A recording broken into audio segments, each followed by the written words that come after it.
mana barumsaa yaadataa jirutti jira. Manni barumsaa waan eenyu isin ijaare? Maal jettaniin?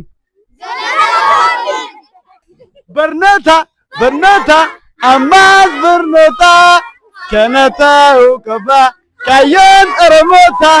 Barnoota barnoota ammaas barnoota kana ta'uu qaba kaayyoon Oromoota. Kan itti argamu mana barumsaa sooressa yaadataa Junaayidii godina Harargee ba'aa aanaa Baddannoo magaalaa Baddannoo keessatti qarshii miiliyoona 60 ol itti dhangalaasuudhaan dhaloota barumsaan akka jijjiiramaniif ilma barumsa eenyu Jeneraal Taaddasaa Birruuti. Barnoota lammiin baratee gaaffii mirgaa gaafata jedhe.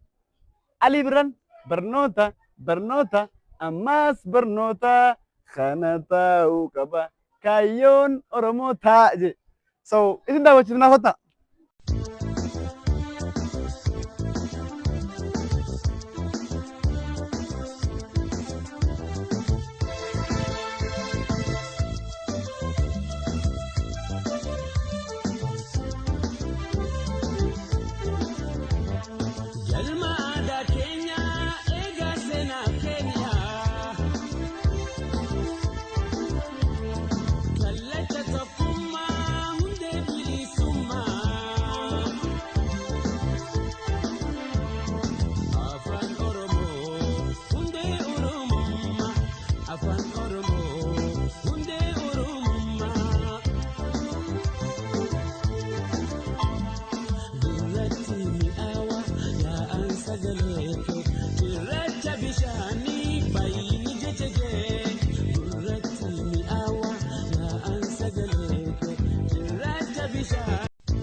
Bisha